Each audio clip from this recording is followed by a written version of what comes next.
Fuck, are we going? Yeah. Yeah. All right. Fuck yeah, baby. It's an official episode of Popcorn and Pints for the Z Network. We are on and rolling. I am one of your hosts for this episode, Chris Osborne. And of course, the other host. Go ahead and introduce yourself there, friend. Your host, Aaron, a.k.a. Sir Sturdy, a.k.a. the Chocolate Dragon. The Chocolate Dragon. That's a new one. Yeah, I just came up with that right now. You inspired me, Chris. You always inspire me to come up with these extra nicknames for myself. Chocolate. Good. Hey, man, I'm a trendsetter. You are. Although as now that there's a logo and everything rolling for this isn't the first official episode. This is the second official episode, but it is the first official episode with a logo, which you have scrolling behind you there, and it's awesome. Not only that, it's the first official episode as far as a review. But as you guys can see behind me, people, I know you see it's red. You're going to see either red or green. Red is for reviews. Green are going to be for interviews. Makes no sense. We don't care. No, let's throw this out right now. Popcorn and Pints. There's not really going to be anything standard about this fucking podcast. Absolutely not. And I'll say this. More than likely, when me and Chris are recording together, we're going to be drinking no matter what show it's on. Oh, yeah. But, I mean, it's Popcorn and Pints. We have to at least have a drink. I don't have any popcorn, so I got to roll with the pints today. Yeah. And we were being considerate, too, because you don't want to hear us crunching on popcorn in your ears as we're reviewing movies. And, you know. That is true. We're very considerate gentlemen. This is for you guys to have the pop. We'll have the drinks. You guys have you have the popcorn, we have the drinks, and we all have a good time. Yes. And I just want to say, Chris, I respect you and I love you, but fuck you for what you made me go through this week. I got something to say about that, but before we do that, let's because I'm looking forward to telling you what motivated me to do this episode. Mm-hmm. Popcorn and Pints, exclusively a Z Network podcast here. Let's talk a little bit about, first off, thank you anyone tuning in for listening to the show. Let's talk a little bit about the Z Network and the show here. Tell me what the Z Network is, and then we'll go into the show, and we'll tell people, and then we'll really get into the fun stuff. A favorite actor of ours. Well, not mine, but okay. Well, I'll break it to you like this. The Z Network it's a network of creators by creators. And the reason why we did this is the biggest thing is to help each other grow, help one another grow. Everybody that's a part of it. And obviously anybody others that want to join it, help them grow as well, help each other grow. And the name Z Network came from the other Aaron, aka Dreams, aka Dark Aaron, which Chris refuses to say. I don't know why. But wait, hold on. Yeah, I didn't know. Did you tell me you called him Dark Aaron? No, I don't remember that. No, I said you should. No, remember? Was it you? Yeah, it was you because you said Aaron 1 and Aaron 2. I said you could just call him Dark Aaron.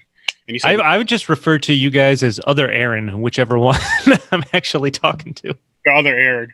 Well, I feel like you realize, if you're a white guy in that position and you and I'm referring to two black people as the dark one and the lighter one, it seems a little awkward.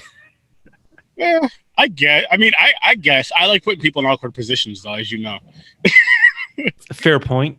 But getting on with the Z Network, I can actually give you guys a quick screen share of like the couple shows we do have on here that are actually the few that are live. Yeah, let's talk. Let's throw that in a little bit quick before we get into it. On top of what the network is, who's involved, and what it has to offer so far as we try to get this thing launched. Okay, so what it has to offer so far. I mean, who's involved? You have Chris, you have myself, you have the other Aaron, Joe. Dark Aaron, apparently. It's Dark Aaron. Harvey. And Colin, Thomas. And, I mean, it's, like I said, it's a network for creators, by creators. And the reason why I say that is because, like, a lot of, I'm not going to say all networks, but a lot of networks are made by people who just, as far as like a bigger network, it's just people who have the money. They make the network, but they're not necessarily the creators. And this one is actually the creators. Us creators are the ones that came up with this network. And it's just because we know what we want as creators. We all want to help each other grow. We all want to get those YouTube views, those audio views, those audio streams and visual streams. And I feel the way we're going to do that, the best way to do it is to get a team of awesome creators together and work together and help each other out with not only everyone's main show, but like Popcorn and Pints. This is a multi-host show. The reason we made a multi-host show is anybody that's on the Z Network can hop on, boom, and record, review a movie, non-horror movie, non-horror TV show, and a non-horror interview as far as like for an actor or actress. And that right there is going to help us out. And I mean, we have so many freaking things, which I'll show you guys in a minute. We have awesome shows that I'll show you guys in a minute. We have some upcoming things behind the scenes, which I don't want to say yet, just in case they're not set in stone and things change. We got some surprises coming. We're early on in the stages here. I'm fucking pumped up about this show. As you said, multi-host in that anyone involved with the network could be putting out an episode of this podcast, which I think is a fucking awesome idea. It gets me pumped up. It gets more people involved. It helps get the word out. If you're involved in the network and have an awesome idea of some kind of movie, TV, or entertainment type review you want to do, general entertainment nonsense talks, certainly hop onto the Facebook group, the Z Network. I almost said the N Network. I've been drinking, man. We're an hour later than we thought, so I'm feeling a little tipsy here. Which I have a story. I'll tell you guys about that in a few minutes. You son of a bitch. Very unprofessional. Of course, yes, the black guy was late, but the black guy will explain. I have a legitimate reason. I'll get to that in a minute, though. But like I said, in a minute or two, I'll show you guys the whole what the YouTube channel looks like as of right now, just the playlist part of it. But again, I'm very, very excited about this network. I'm so appreciative that everybody that's on it so far agreed. Chris, thank you for agreeing to this. No, dude, I know you brought it up, and I am certainly happy to help you and be part of this and get this thing going. The more I get into it, like I said, this is a network for creators by creators starting out. Obviously, there's so much content out there already. If you're trying to start a podcast, get into movies, any kind of entertainment type content, you need people to help you out. You need to catch breaks along the way, and that's what we're trying to build here. Exactly. People starting out, helping each other out, helping to grow their own brand, help grow the others, and whatnot.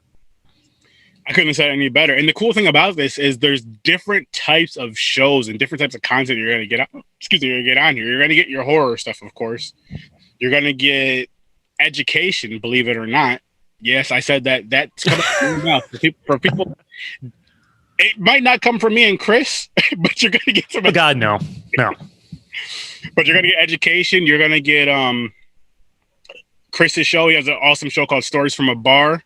So that's going to be different. You're going to get another show called The Statesman. Matter of fact, I'm just going to show you guys really, really quick. Yeah, we should mention that quick. We're hosting this particular episode of Popcorn and Pints. We, of course, have our own main podcast. I handle Stories from a Bar podcast, mainly focused in the 518 area code for people familiar with that, for people not familiar with that. Very beer-centric, beer-heavy. I talk to a lot of brewers, some restaurant people, but I also try to basically drink and chat with really anyone in the area with an interesting story. I'm going to start getting more, local musicians involved. I like to help promote local businesses with it, things like that. And of course, you, Aaron, have your horror podcast, Horror with Sir Sturdy. Yes, sir, I do. And the Horror with Sir Sturdy podcast, as he said, it's my horror podcast. I do movie reviews, basically the same thing on this: movie reviews, TV show reviews, which I haven't done yet, interviews. I do gaming stuff on there as well. Here's another Z Network exclusive from Horror with Sir Sturdy, which I just have to start uploading them to the YouTube. But I go live on Twitch on Saturday nights, and I'm usually drinking and smoking the herbal. People may find a common theme among these episodes here and shows. But this one, I'm drinking and smoking and twitching and playing horror games. And it's myself, my brother, my cousin, and random friends. Whoever has a PS4 is more than welcome to join. You don't even have to be playing the same game. You just got to watch the same movie. We watch cheesy, shitty horror movies, and we're just gaming and discussing them, talking about them as we're gaming. And, I mean, they'll be live on Twitch Saturdays, midnight Eastern time, maybe a little later at times. but Saturday between 11 o'clock and I'll say midnight Eastern time as far as the earliest. And we'll just game as long as we feel like gaming, talking horror movies, reviewing movies. And that is going to be, besides listening to it live on Twitch, as far as like the upload later on, it's going to be a Z Network exclusive. So if you don't get it the live on Twitch that night, you can come right onto this YouTube channel and you're going to get the Z Network exclusive gaming with Sir Sturdy. I don't know what I'm going to call it yet, but it's going to be something, and it's going to be crazy. It's going to be hilarious. I'll tell you one of the conversations we've had before we started doing the whole Z Network thing was Little Nas X song, Old Town Road. My brother. Hey, full disclosure, I've never heard that song or the whole song at the very least. You need to. I love and it. I've kind of made a point of not listening to it. What you did to me this week, I have to make sure you hear that whole song. I like it though. But anyway, long story short, with that song, gaming high, and we were listening to that song, and I got I don't know where this came from, but because the song, you know, the horse. But I was like, I want to ride a horse to my dad's house. Why I said that? A black man on a horse to my dad's. And like, I know you know the area, right? So you know where you know Curry Road, and you know how or you know you can take the back way to Curry Road and get to the Colony. Yep. My father lives in Colony, like near Dot's Garage-ish area, like Colony Center, Dot's Garage-ish area. So I would take that back road. And I was talking to my brother. I'm like, yo, so I asked him if deers and horses if deer and horses get along. And he was like, why?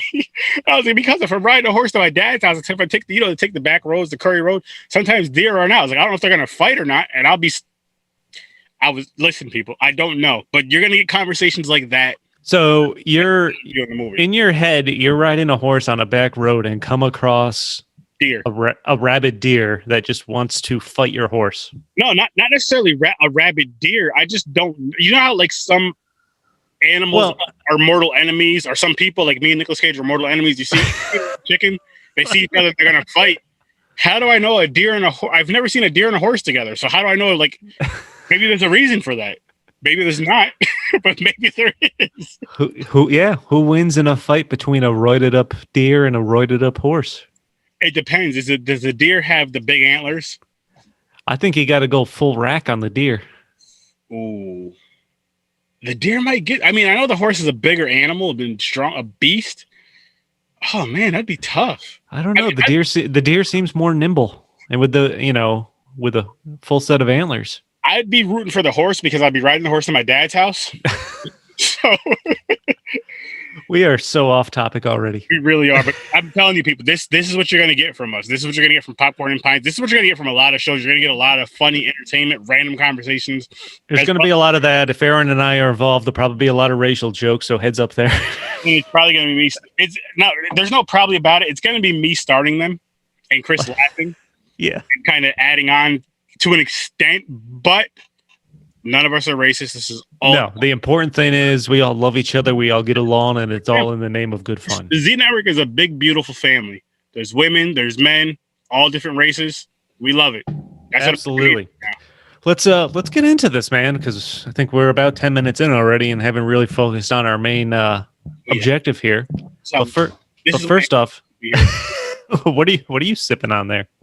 Real quick, before I answer that, I just want to show them. Just let me show the people this real quick. Can you see my screen up here? Oh, look at that. Split screen and everything. So up here, people, this is the Z Network right now, what we have for YouTube so far. And as you can see, we have Horror with Sir Sturdy, which is my show. Any Last Words, which is Joe's show. She's an amazing freaking host. Check her out. She has content coming out damn near every single day. Check her out. Any Last Words. Everywhere. Right. Where all your platforms, check her out. And that's another horror. Is that a horror related podcast again? That's another horror one. Yep. Get Focused is the other Aaron, aka Dark Aaron, aka Dreams. That's his That's the educational thing you're gonna get. Where he does. He also did the Popcorn and Pints logo, right? He did. Shout out to him. But he does videography and photography.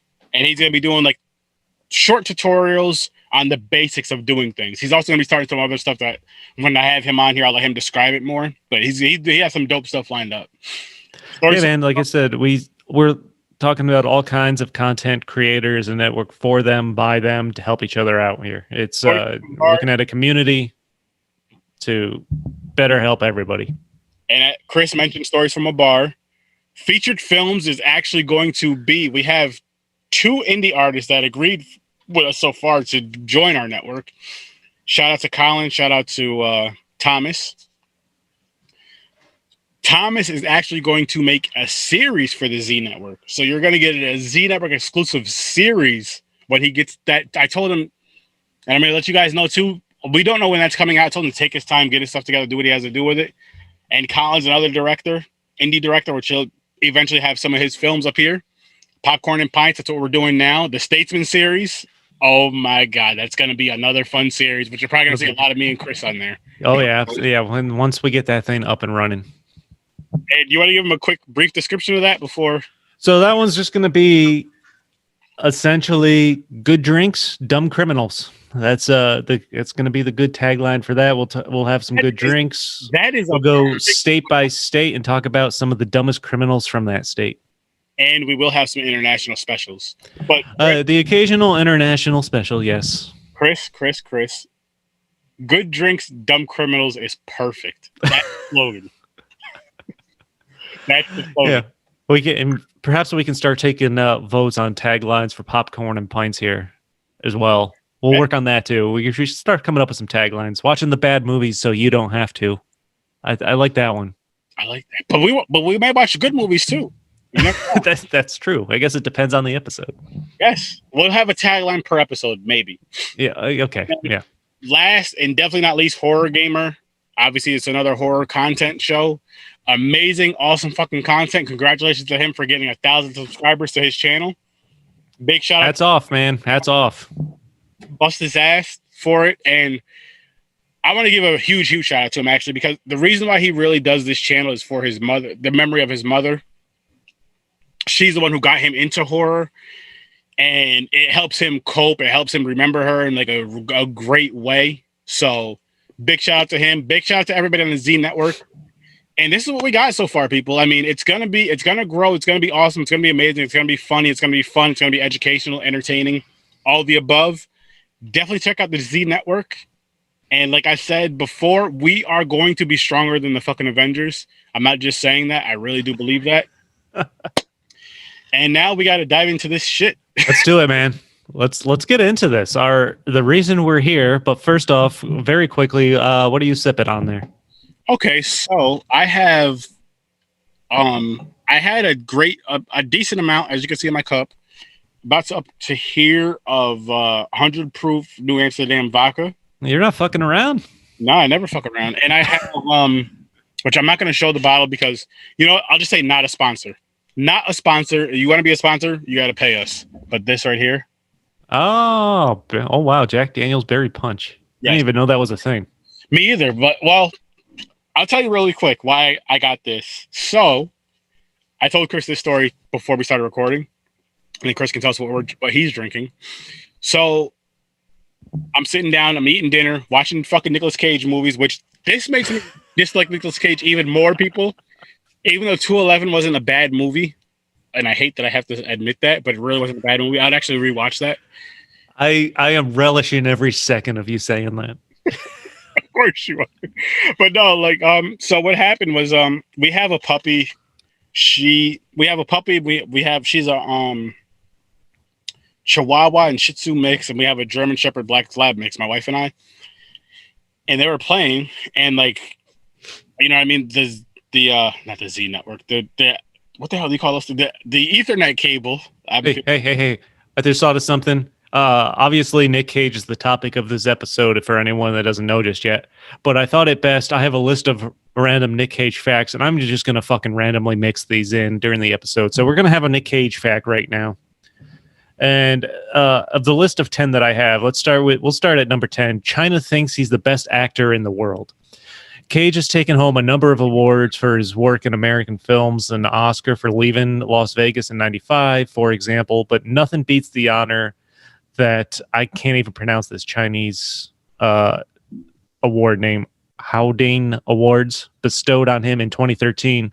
How does Best Global Actor in Motion Pictures strike you? That's the kind of award that China gave him. Well, China also gave the coronavirus, so Oh, wow, we're jumping there already. Okay. So I'm not blaming that. Hey, it came from a bat. That could have happened anywhere. I blame Nicolas Cage for the coronavirus. they got confused because China has some crazy, weird, strange things. Sometimes awesome, sometimes it's weird and strange. That's why Nicolas Cage is his fault for the coronavirus. Henry, it's not your fault, bro. I'm sorry, I blamed you.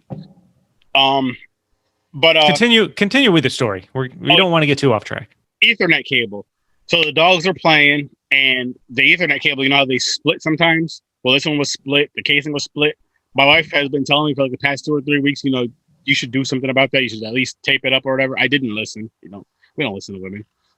Not sexist. We just don't listen as men. We get the things when we get the things. And I got the things by going out and buying a new one. So this happened while watching a fucking Nicolas Cage movie. That's why I dislike Nicolas Cage even more. Because that happened while watching this movie, which pushed me back about an hour being late to the show because I had to go get a new Ethernet cable. And here we are now. Here we are. New Amsterdam vodka and Jack Daniels. So you're hitting the hard shit. I am drinking I had 2 beers before this from a local brewery, actually, Artisanal Brewworks in Saratoga Springs. If you're ever in that area or are familiar with it, people stop and check that out. The problem is with the beers I have in the fridge, I don't have weak shit. This is 7% minimum beers I have in the fridge at the moment, and it just happened to work out that way. Those were 8% in particular. So I chugged 2 of those, but now I'm drinking a Focal Banner IPA from The Alchemist in Vermont. This guy's 7%. And The Alchemist is actually ranked as having some of at least one or two of the best beers in the world, I think, with their Heady Topper IPA and stuff like that. So that's what I'm chugging on right now for this episode. So cheers buddy. Cheers. Let's get into this. I want to talk Nick Cage movies. Oh, man. So when we first started talking about ideas for this episode or the show in general, I don't even know how Nick Cage came up. I know it wasn't you. I must have brought it up as a joke, but apparently that helped me learn something about you in that you are not a fan of Nick Cage. In fact, you seem to hate him. Pretty much. And... all right, people, before you judge me, people, I don't want to say hate as far as like that real hate where you be like, I don't want anything bad to happen to him. I don't fucking like him. I wish he would stop acting. I feel like if me and him ever met, like say if he was at a horror convention, for example, for the movie Mandy or whatever the horror shit that he was in, I did not get a chance to watch that one. We'd probably fight like Peter and the Chicken. Like I honestly wish no ill will on him. I do not like him as a person or an actor just because I don't know why. I just don't know. You can't get along with everybody, people. Dude, we have beef. Okay. So I'm not gonna lie. It was your hatred for him that really motivated me to want to do this. So your hatred for him gave me the motivation to make this episode happen. As much as I say fuck you, Chris, I take a lot of joy in people's hatred of things sometimes. I don't know what that says about me. As much as I want to say fuck you, Chris, as much as I do say fuck you about that, I respect it because that's like a good friendship between guys. Like, I need to know what actor you despise so I can pick a movie or movies to review with you and maybe other people that are part of the Z Network or, fans of the Z Network. So you before this episode's over, I would like you to let me know one actor you cannot stand. I can tell you right now, Vin Diesel. Oh my god, I don't like him either. He's just a fucking ape in a sleeveless t-shirt. He sucks. Oh gosh, that means you'd have to do like fashion. He doesn't appear in movies that he doesn't write or direct or create himself to some manner because I really believe he can't get a job in somebody else's movie. Okay, so I guess we're gonna have to do Vin Diesel movies. So we'll do. I wish I knew it as soon as I said it that I was gonna regret saying that. I I do. I want to pitch this to you. I want to pitch this to you live on this episode, Chris. This for when we pick actors or actresses for movie reviews. Why don't we do it like this? Like I'll pick a movie.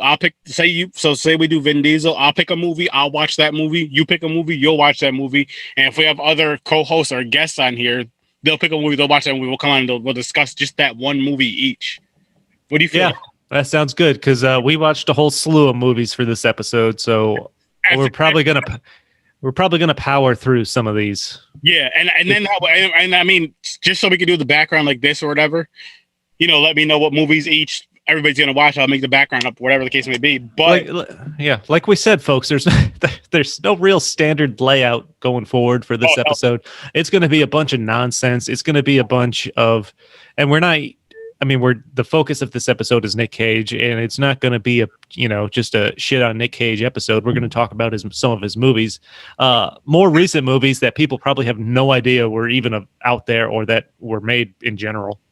And that was the point when we talked about doing this, because everyone's familiar with, his 90s and early 2000s stuff, The Rock, Face Off, National Treasure, because Nick Cage is a national treasure, which I'm sure you agree. 60. Okay, listen, people. Gone in 60 fucking seconds, man. That was a good one. Yes. And Face Off. I did like those movies. John Travolta killed it. And Gone in 60 Seconds, if people that know me know I love cars. I love cars. And I love my wife. But when I seen Gone in 60 Seconds, I was a child. And there was beautiful women in there. And I mean... Angelina Jolie. Before she got too skinny. Yes. Yeah. Now she's... I got a lot of respect for Angelina Jolie. She's just really... I'm not gonna judge her body because... No. I'm not. We don't judge people by looks or anything like that. But she has had an interesting career trajectory.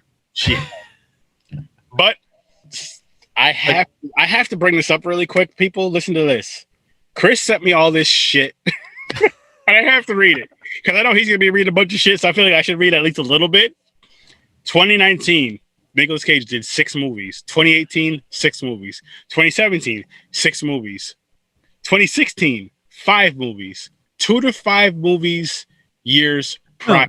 Yeah, and this fucker's been, and I think he did 4 or 5 movies in 2020 he filmed. He's got at least 1 or 2 already scheduled for 2021. He's going to be Joe Exotic in a scripted series based on that Tiger King documentary that was on Netflix, which I honestly can't wait to see. What the thing about his movies that I've realized is at this point, just the idea of them seems like it's that analogy where it's a train wreck, but you can't look away. See, and I'm the complete opposite. I'll tell you this, right? Like I'm working from home right now, and I watched 3 Nicolas Cage movies this week. That's the most Nicolas Cage movies I've ever watched in my life in a fucking year, let alone a week, probably years. But anyway, I watched 2 Nicolas Cage movies this week, 3. I watched 2 today. 2 today, people. 2 in one day, man. That's a lot. I watched 211. And I watched, what was the other one I fucking watched? Looking Glass. Yes, Looking Glass. Thank you. Which I will say this. I'm going to tell you the positives from Looking Glass. I loved the sexual submissive shit, the choking and all that wild shit they showed. Yep. Don't ask why. That's none of your business. I don't want to ask why. I don't want to know that about you. And as far as 211 goes, well, I mean, the Looking Glass, they had attractive females in Looking Glass, and they had the attractive females doing things to each other, which I did like about it. Hold on, before we really get into that and the description, obviously, one thing I realized when we were talking about the movies we were gonna try to watch for this, we wanted to go with movies kind of like, at least from the last, anywhere from this within the last 8 years or so. Movie, because Nick Cage kind of dropped off the face of the earth, or at least from the face of the big blockbuster earth, back in 2011. From what I can tell from his IMDb, there was a sequel to Ghost Rider, and that was really the last live action big budget movie that I was aware of based on his IMDb. He did do a couple animated voices in The Croods, and then of course in Spider-Man Enter the Spider-Verse, which was a fucking great animated movie. I love he was the noir Spider-Man there. But okay, go ahead. No, go ahead, finish. I thought you would connect with that. The Black Spider-Man? I love Black Spider-Man, but no, Black Spanish. Not Black and Miles Morales, but noir. I mean, black themed. I was talking about Black Spider-Man, but no, I will say something nice about Nicolas Cage. This is very rare. I do think he would make a better voice actor than an actor because he's so animated with his voice and everything. I think he'd make a way better voice actor than an actor. Yep. And that's just that. No, that's a reasonable opinion. But so when we were trying to think of what we were going to watch for this episode, this fucker has so many movies, and we wanted to hit stuff that people didn't realize. I'm sure people have never heard of or seen in the recent years. So when we were talking about what to do, first off, I went to his IMDb. I watched a whole bunch of trailers as you're taking your selfie there. And trailers are fucking misleading as shit, man, because you can watch any of the trailers for a lot of these movies and they look interesting, but these movies are not interesting once you go to actually watch them. So I wrote down the names of 33 movies that he put out since going back to 2011, and I just fucking shook them around in a hat and pulled out 3 names, which were Looking Glass, Mom and Dad, and 211, 211, however you want to pronounce it. I didn't watch 211. I watched Looking Glass and Mom and Dad. I was not going to pay. The only way I could watch 211 was to actually buy it on Amazon for $15 for the HD, $10 for the $10 for the standard definition. I'm like, this stops being funny when I have to pay to own a Nicolas Cage movie. Yeah, that I have no problem paying a few dollars to rent one for this purpose, but when I own it and I know it's just downloaded and sitting on my PlayStation, I feel dirty just thinking about that. So I watched a different third movie than you did. We will discuss that though off when we're done recording. Also, I watched fucking 5 days in a row a Nick Cage movie, baby. Yeah, can I add one Nick Cage movie a day for 5 days? That is more Nick Cage movies I've watched than in the last probably 15 years at a minimum. And this is why Chris is one of my favorite crazy white people, because dude, nobody does that to themselves. Nobody. Like, I don't know if he was trying to get through some things. I don't know if he was just punishing himself. It's a combination of a number of things. And I realized as I watched these, one thing in particular, all my Nick Cage notes are gone that I just looked over for. Oh, no, never mind. They just bounced down a page. But you start watching these Nick Cage movies, his acting method has never really changed. Speaking of which, let's go to a Nick Cage fact. Because there's a fact about his acting method. Nick Cage fact number 3. His acting method technique is called, and I am not going to pronounce this correctly whatsoever, Nuevo Shamantic. You want me to define that for you guys? So, describing the acting methodology of Nicolas Cage using normal human language is an exercise in futility. That's because he's developed his own totally unique way of getting into character, which he calls Nuevo Shamantic. If you want to learn all of the secrets, good news, he's planning on writing a book to tell you all about it. I have no updates on that book, what it's called or when it's coming out. But one thing I noticed as I started watching some of his movies, his acting method has never really changed, for one thing. But this fucker will commit to a role like there's no tomorrow. He really will. And I think that's one of his shining aspects of it as an actor. That's what you want to call it. I call it bullshit, but you call it shiny shit. Okay, so let's dive into some of these movies from what I can remember. Let's start with Mom and Dad. You watch Mom and Dad, right? Mom and Dad, man. Yeah. So Mom and Dad, we'll do a quick... first off, I have a quick synopsis written down, but let's say you had to throw out a quick synopsis right now. How do you describe this movie? Fucking... The concept was great. The execution, not so great. Parents pretty much killing their kids. And I know, as being I mean, I have parents. My mother's threatened to take my life plenty of times from a lot of stupid shit that I've done. I'm sure a lot of parents have. Yes, I'm gonna kill that black motherfucker or white. I don't. I don't think a parent referring to their child ever throws in the race card, but yeah, okay, I get your point. Maybe. I think my mother may have. I want to kick his black ass. Same thing. But like I did like the concept of the movie. I didn't like the movie necessarily. I didn't like the movie at all. Best part of the movie was the Firebird and the titties. Other than that, it wasn't so great. So the idea was good though. I'll give you the concept and the idea was really good. One interesting aspect I found while I was looking at these Nick Cage movies, and again, we just picked the three we were going to watch at random because the selection's so fucking ridiculous. But a lot of the actual premise, if you sit there and read it, doesn't sound like a bad idea. But these were all executed what seems like just horribly. They took what could possibly be a good idea with good writers and then did the opposite when it came to writing the movie. See, here's my thing, and people, if you watch the Horror Research 30 episode, you've heard me say this before. I feel like Nicolas Cage gets the script, right? And they're like, Nick, look, this is the script. This is what you need to do for the script. And Nick is just like, okay, whatever. Yeah. I'm Nicolas Cage. And then he just does his own fucking thing. He does what the fuck he wants. And I say this because every fucking movie, he yells, he makes a stupid ass face, and he just makes like a weird movement. Those are the three things you can expect from Nicolas Cage in every single fucking movie. No, those are definitely, I think those are perfect Nick Cage assessments. And you're right. I think basically every role he takes is really just a version of his natural self.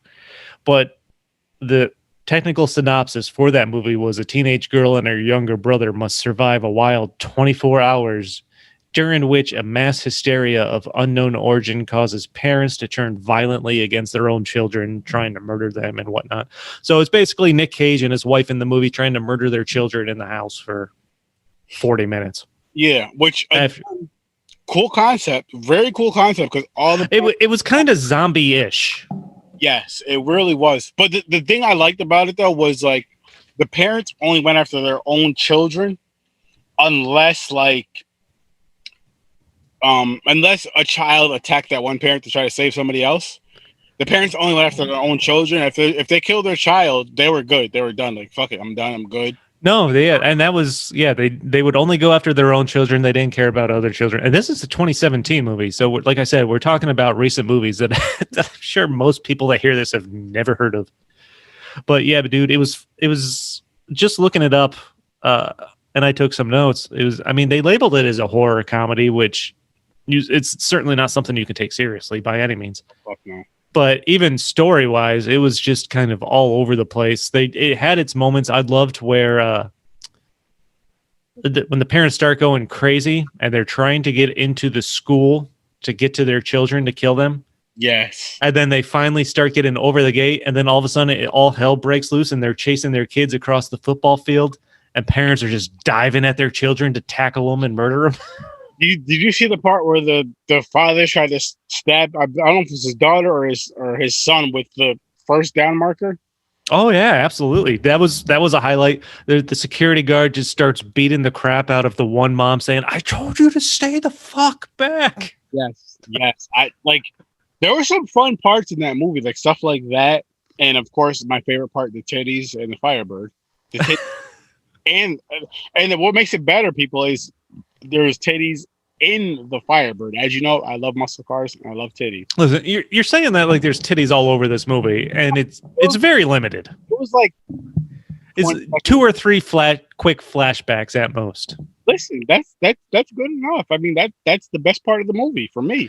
For me, it's the best. So the movie carries on where there's no explanation what causes all the parents, of course, to flip out and want to murder their kids. The closest thing they get to any kind of indication of what caused it is it seemed like TV screens were turned into static and that static sound, and then for some reason parents just went insane afterwards. I have an explanation for that, Chris. Okay. Now, I'll say it like this: like the the teen, and I'll say it in quotes, the teens, because they're probably in their 20s. In this movie, they didn't deal with that static shit. Just think of back when you were a kid and you fell asleep, right? Remember when we'd either get the static or we'd get the beep at a certain time, like late at night, with the different colors going across the screen. And that's just annoying as fuck. So the parents, when they get that static, that brought back bad memories of fuck. Because, listen, what happened was, like, I'll use myself as an example. Watching TV, especially if you didn't have cable, which a lot of us didn't have cable growing up. Didn't have cable, so you're watching certain channels. After that channel goes off, you're dozing off watching a show. And it's either the beep or the loud as fuck, and it wakes you up and it scares you. So and that makes you want to murder your children? Yeah, because it pisses you off. As an adult, it just pisses you off. It just triggers you because you're mad and scared at the same time. So it makes you want to murder your children. So, okay, all right, I will accept your theory. You know who really had it coming though, kid wise, was that druggy friend of Nick Cage's daughter. I couldn't stand her from like the get go, and she gets just strangled by her mother, and I enjoyed that. She needed to die. Can you guess who my favorite character was in that movie? Was it the black kid? Yes. the only black character in the movie. And dude, he took a beating. He did. And listen to this, people. Black characters in horror movies. When white people get you in these crazy situations, we have to stop trying to save them. No, they take the biggest beating or they die first. Yes, and he got his ass whooped. He got a fucking coat hanger stuck through his mouth. Dude, like it was like a fucking fish hook. It was crazy. It was crazy. He freaking, like, his dad, he seen his dad die right in front of him, which is kill him.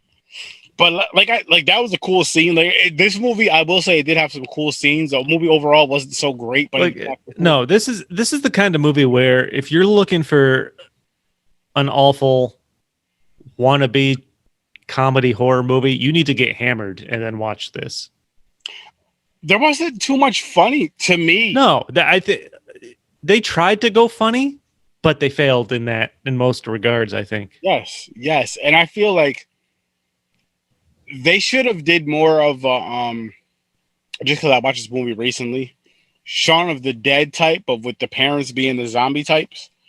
If they would have did something kind of like similar, not just like that, but similar, and then more comedy like and jokey, it would have been a better movie. The movie to me sucked. It was awful. I'm not just, you know what's weird after we talk about this Nick Cage fact I'm going to throw out there. Let's hear it. And people, these are legit facts. Like, you can Google these. This is shit that's real. Nicolas Cage fact number 46. No, number 9. Well, number 9. Let me do mine really quick. You have one. He doesn't like Sir Sturdy. Sir Sturdy doesn't like him. It's fine. Okay. Nicolas Cage fact number 9. He sued Kathleen Turner because she said he stole a dog. I can see that. See him stealing a dog. Yeah. So Hollywood is a notoriously lawsuit happy place, but this one is bizarre by any standards. In 2008, Kathleen Turner published her memoir, Send Yourself Roses, and a chunk of it dealt with her experience working with Cage on Peggy Sue Got Married. Actually, one of his big name movies, one of the helped, I think that really made a name for himself. I think that was an 80s movie, if not early 90s at the latest. But Turner claimed that her co-star was once busted by the cops for swiping a chihuahua. Cage protested, sued, and eventually won a public apology. So that was Nick Cage fact number 9. I could see him stealing somebody's dog. Like, I really, like, that would surprise me, especially because he acts so weird and yelling and shit. That's his MO, man. His MO is, when he comes to acting, is just deadpan sober or insane. I feel like those are the two Nick Cages you can get. And that's dog stealer, right? That's dog thief, right? Or there. Dog stealer, apparently. It's probably a little dog, like a Yorkie or something. It was a Chihuahua type dog. I'll tell you, Nicolas Cage, if you steal my Chihuahua, because I love my little girl Lilith. If you try to steal Lilith, I will beat the dog shit out of you. I'm letting you know that right now. And I said dog shit because you're a dog thief. You're a dog thief. You are a dog thief and a terrible actor. So, my favorite scene in Mom and Dad, At least so this part did actually make me laugh pretty good. There's brief mention at the beginning of the movie how his parents are coming for dinner, or they're supposed to meet his parents for dinner or something like that. Of course, the movie turns into parents trying to murder their children, and you forget about that. Towards the end of the movie, after Nick Cage and his wife Selma Blair, which I'm surprised there's another actor in this movie whose name I know, with Selma Blair, but they're trying to murder their children, of course, for 30 or 40 minutes. Mm-hmm. And then they finally corner them, and Selma Blair tells Nick Cage, like, "Aren't your parents coming?" He's like, "Ah, shit!" And then because the doorbell rang, yes, and I didn't think about the elderly trying to murder their adult children in this scenario. That was a fun twist. Nick Cage's parents show up. He opens the door. He's like, "Mom, Dad," and then his dad just stabs him. I agree. Spoiler alert. Oh, I'm gonna let you guys know right now that, like the Horror Research 30, this is gonna be a spoiler show. Yes, we probably should have threw that out there. But of course, then there's, like the 3-generational fight there between the grandparents, parents, and the children, which was great. But my favorite scene, of course, is when Nick Cage finally slams on the gas in that Thunderbird in his garage, comes flying out and hits his mother. Firebird. Who's standing? Yeah. Was it Firebird, Thunderbird, whatever it is, right? Yeah, Fire. Okay. 70s edition that he got from his father and rebuilt. But he slams on the gas to back it out of the garage because his dad's trying to stab him. And then spins it around and hits his mom with it. And then in slow motion, she goes flying over the car, and he looks up through the sunroof to the slow motion, just slow motion scene of her face with her mouth open. Oh shit! Yes. That was my favorite scene of the movie by far. Oh man, I already told you guys my favorite scene. It was the titties and the fucking Firebird. And you know what else? I predicted this at least halfway through the movie. I'm like, this movie's not going to have a fucking any kind of conclusion whatsoever. So he crashes that car. The black kid magically comes back from all his injuries to beat the mom with a shovel and knock her out. So the kids end up tying the parents up in the basement. And then it just ends with them still insane. The parents saying, "We want to believe you, but we can't." The parents flipping out and saying, "I just want to." And then it cuts to black and goes to credits. Like there's no resolution whatsoever. Listen, really quick, I'm very happy that the black kid survived. So I'm not gonna lie, man. I was surprised. I thought he was dead when Nick Cage smashed his head against the ground, like early on in the movie. I thought he was dead. Well, then when he came back, and remember when he fell off the steps? Man, I thought he died 3 times in that movie. He kept coming back, man. That Machiavelli shit. But yeah, Tupac, you didn't know.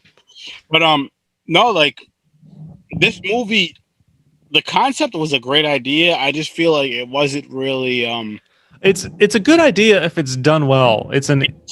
But you got to. I think if you're gonna take that concept of parents, of a switch flipping to murder their children, that's kind of a serious matter. I think you got to go comedy. If you're gonna go comedy, it can be done better than this. Hell, wait, that's why I said Shaun of the Dead, because Shaun of the Dead was fun. It was funny. I know it was different, but like have the parents like kind of zombify trying to kill their children, but also have a reason why. Like, is there something in the air? Is there something in some? Is there something with something that every parent does or most parents do? You know what I mean? To where like it just triggers them to do this. Like I know you, like I said what we said with the static shit, but something more than just the static shit, like something else, like maybe coffee. I don't know. Not everybody drinks coffee, but they did not waste time going into detail on anything in this. Like there was no explanation what caused it. There was no resolution. There was just it's happening. Parents are trying to murder their kids. And now how can the kids stay safe for the next 30 minutes till we end this movie in no conclusion whatsoever? Pretty much, man. That's my review. And like, you know what's sad though, when we talked about the 3 movies we were going to watch, this one had the highest Rotten Tomatoes rating. Really? At 75%. Really? And that's crazy. And it wasn't even the best movie. That's what's crazy to me. Like the best movie to me, which I'll dive into it really quick, give a quick I don't even have a synopsis up. I'm just gonna go by memory. And I've been drinking. And Are we talking to 11 here?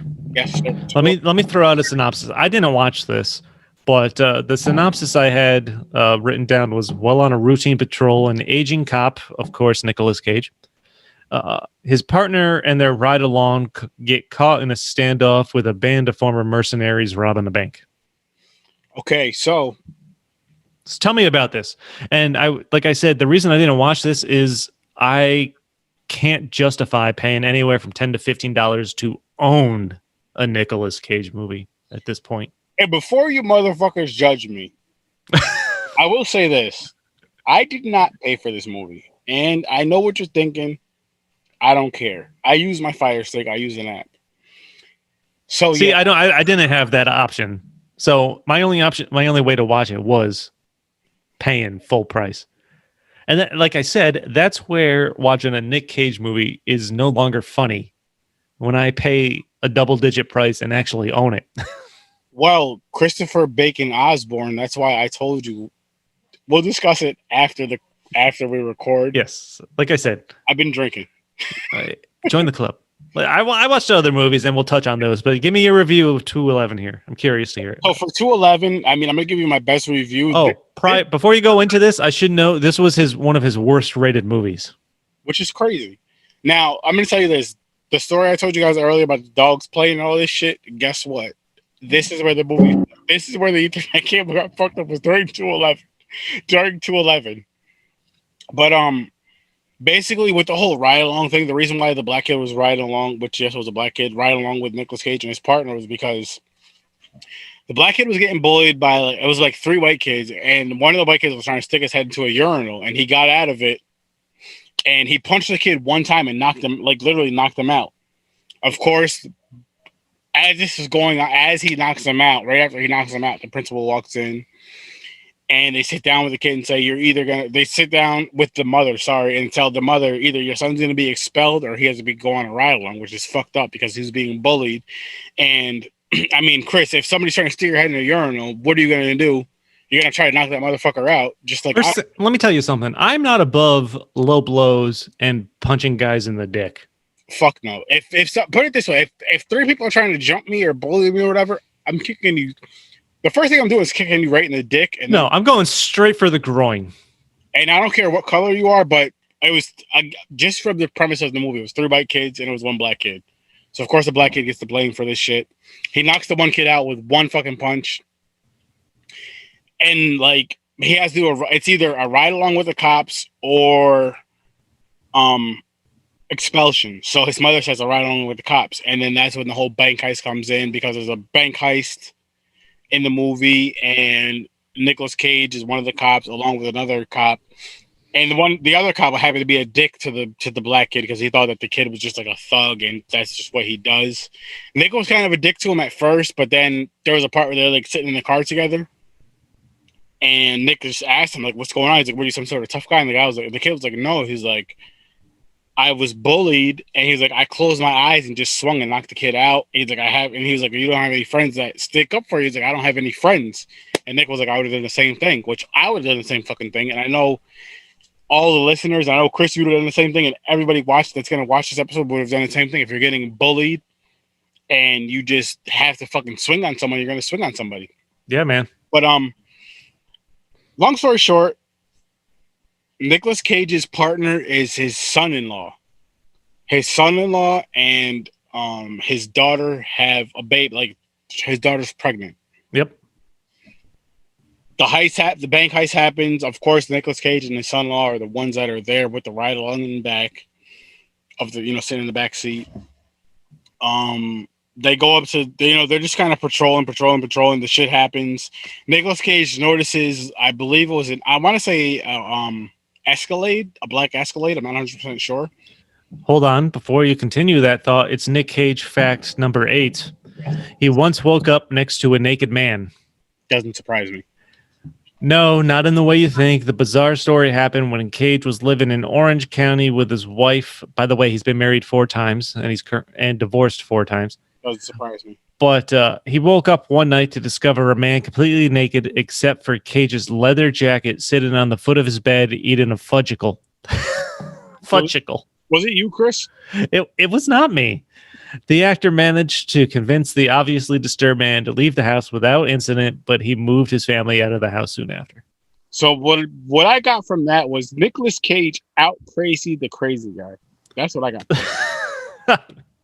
He was like, you know what? Here's what I'm going to do for you guys.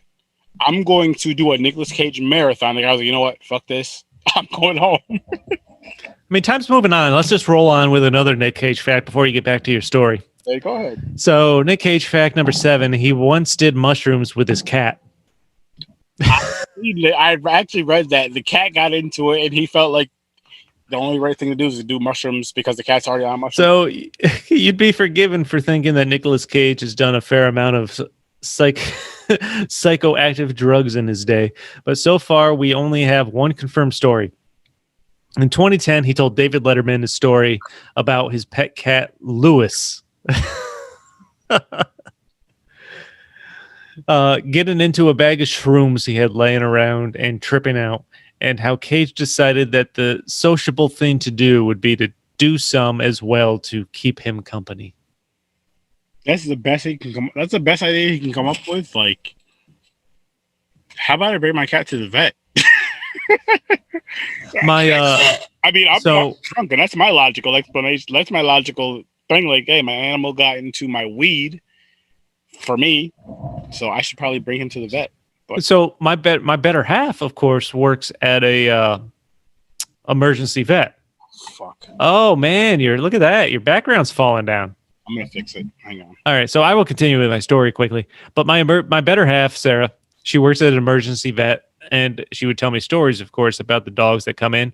You may or may not be surprised by how many people bring in their animals because they ended up eating their pot. Wow, I'd be so mad at my dog for eating my weed. But I believe it though. What's funny about that is, it's 50-50 on whether the owners will actually admit what happened because they're scared. But, legally, the vet isn't going to call the cops. They want to know what happened to the animal so they can help the animal, and that's it. And they can get that check. That money. I fixed it, people. Don't worry. Let me fix your background there. Your screen falling down. Yeah, I was pulling on it for some stupid ass reason. But go ahead and continue your 211 reviews. We got to get moving.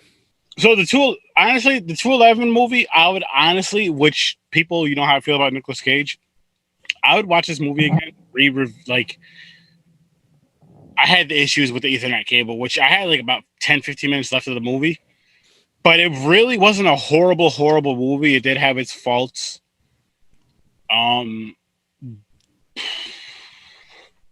That's like the best I could say about it. I mean, that's like the nicest thing I've said about Nicolas Cage in a long time.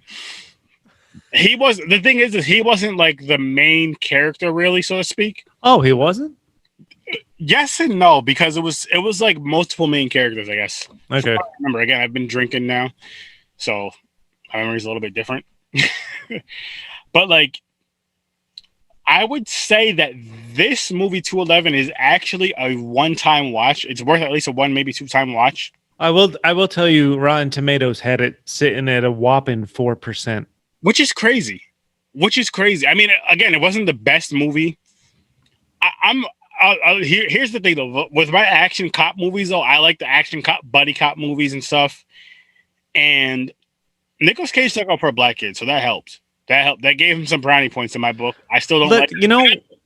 Just from going into our prepping for this episode, Nicolas Cage, despite the terrible movies, in the last however many years, other articles I've seen about him as a person paint him as a really good guy. It's surprising. That's very surprising for me. But no, seriously, I'm not going to say this movie was the greatest movie I've ever seen in my life because it was fucking far from it. It was, I'll say this, it wasn't as bad as I expected it to be, but it wasn't like fucking like, oh shit, I need to watch this 36 times. Like this movie's going to go in my archives of like, I'm gonna watch this every year or every single time, whatever. No, I'm gonna watch this every February 11th because 2/11. I'll say that. No, I'm not. Okay, there you go. So you But rate the movie 2/11. It was a fun watch ish. It was a decent watch. My wife was really into the movie. She actually likes Nicolas Cage, especially his older stuff. Does she really? She loves. Let me ask you this: she would watch the movies with you? Does she watch these with you? She watched 2/11 with me, and she watched Mom and Dad with me. She didn't watch the other movie with me, but that's only because she was at work when I started it earlier. My better half had no interest in watching these with me whatsoever. I watched these with my dog. But Chris, I'll put it to you like this: me and you are boys, right? If it wasn't for this podcast, it's like, hey, Aaron, say we had like a movie night, like, hey, I'm gonna watch some Nicolas Cage. You better come over. I'd be like, no, man, I'm just gonna stay home. I'm good. No, I'm gonna stay home. All right, so that was the 2/11 review. Let's talk Looking Glass. Oh my gosh, this movie was fucking boring to me. Like, I watched 5 Nicolas Cage movies in 5 days. This was the most boring. But what's odd about saying that is I can also say it may not have been the worst. I can see that. And I mean, for me, I already told you what I liked about this. I told you guys I'm a pervert. I told you guys. Oh, dude. First off, like I said somewhere when we started this, I watched a bunch of trailers for some of these movies, and these trailers are misleading as fuck. Like, the premise for this movie, the trailer made it look like it was going to be some kind of thriller, mystery, horror type movie. It fucking wasn't. One big thing happened, and it took 30 minutes to get to that, and it wasn't even that big. And then 15 minutes before the movie ended is when the rest of the action actually happened. I don't remember how the movie ended, to be honest with you. Okay. Quick synopsis of Looking Glass. Hold on, the Wikipedia actually has a better description of it. Let me pull that up super quick just to read that. At least I thought it did. Maybe I'm wrong. But what was I reading that had an actual good description of it? I don't even remember. So, Looking Glass. A couple, Nick Cage and his wife, they end up buying a desert motel where they find strange, mysterious events occur. And first off, that's not even accurate. So Nick Cage and his wife, their daughter died when she's really young, falls out of a window. You eventually find out basically because the wife is a pill popper and Nick Cage wasn't there because he was fooling around with the female neighbor. So they decide to start over. They buy this motel off Craigslist from this old guy in the California desert on the way to Vegas. So then they live at and run this hotel. And the mysterious events that occur, they have this old dirty fat trucker that constantly brings prostitutes there. Hell yeah. And there's a random blonde attractive woman that's their first guest that stays there for any inexplicable reason, who eventually gets murdered. But there's also a dominatrix that constantly goes there with clients. And for some reason, the trucker and the dominatrix constantly want to stay in room number 10. The room at the end of the row. Yes, all the way at the end of this motel. And Nick Cage, in doing his maintenance and shit like that, eventually finds a little secret passageway to in between the walls so that he can be on the other side of the mirror that's looking into this room 10. So he can see what's going on in the room and spy on people, basically. Yep. And when you watch, like I said, when you watch the trailer or read the premise, you think they could make this into a decent type thriller type movie. That the blonde girl staying there gets murdered. Nick Cage sees the dominatrix with her prior to this happening, even though the dominatrix has nothing to do with the murder. Mm-hmm. That never gets resolved as to what actually happened there. She just gets murdered in the hotel room, and her body gets found sometime later somewhere else in the desert. They don't go into that. He confronts the dominatrix about it, tells her not to come back to the hotel, That's the end of that storyline. Oh, in the bar, right? Yeah, in the bar. This trucker is just randomly bringing prostitutes there. That's not even really part of the storyline. He's just a random customer that frequents the hotel, bringing prostitutes, and wants to stay in that room. I have to assume they know that's like a two-way mirror from the previous owner. Mm-hmm. I don't know why else they would be so insistent in wanting to stay in that room. And of course, there's the super weird sheriff of the town, small town, that keeps visiting Nick Cage and looking for the previous owner because this sketchy sheriff murdered a girl in that room prior to Nick Cage, and his wife taking over the hotel. Yep. What were your thoughts on this movie? Like I said, man, my favorite parts of the movie was the just the dominatrix part of it with the women and stuff, like choking and all that. I really enjoyed that. Other than that, I'm learning a lot about you tonight, friend. Other than that, I really like. Okay, I'll tell you this again, people. I work from home. I've been drinking too, so I mean, look at. Hey. But what I was gonna say is like, which I'm gonna take a quick tip. What I was gonna say is like, fuck, I forgot now. With this movie, I was working at the time. I was doing overtime as I was having the movie kind of watch. Like I was listening to it / watching when I could on overtime. But those are the parts that really stuck out to me. And the pig in the pool or whatever. Yeah. Nick Cage and his wife eventually go out one night. They come back to find a dead pig sliced open in the pool with a picture, kind of like a senior type picture of a girl that was murdered at the hotel. And is that the girl the cop murdered? Right? That's the girl the sheriff murdered, and why he's constantly asking Nick Cage if he's in touch with the previous owner. Got it. Yeah, because I remember the previous owner. That's one thing that really stuck out to me. The previous owner, when him and Nick Cage are talking on the phone, the previous owner is acting like everything's okay, everything's fine, everything's perfect. He's not really giving detail, which I get, I understand, because movies, as I say on my horror podcast, movies have to movie, so you don't want them to give away everything right away. You kind of want to build up to it and kind of figure out what's going on, even though I have no idea what the fuck was going on in this movie still. But yeah, it was just, I don't know, man. And I mean, I know I don't like Nicolas Cage at all. Fuck him. But I can't necessarily, which this is going to sound crazy, I can't blame him for this movie as far as the way it was bad, because like, the writing, I just feel like the storytelling was bad in this movie. I'm not going to say the acting was terrible. The storytelling was really bad in this movie. No, I agree. I think the storytelling was bad. Out of, like I said, I watched 5 Nicolas Cage movies in 5 days. This was his most subdued performance that I've seen. Like he's not bouncing off the walls in this movie. No, he's not. He did yell at it. He yells in every fucking movie though, but like, no, but I mean, that was, even in this movie, that's at a minimum. Yeah, exactly. I watched the trailer. I thought this was going to be an exciting thriller of some kind, mystery to solve, and it fucking wasn't. No, it wasn't. Like this was boring as shit. Like I said, that blonde woman gets murdered. 20 to 30 minutes in, they say that her body's found somewhere, and then they go another 40 minutes before they get to, close to the end where anything actually happens. Okay, Chris, I got a question for you.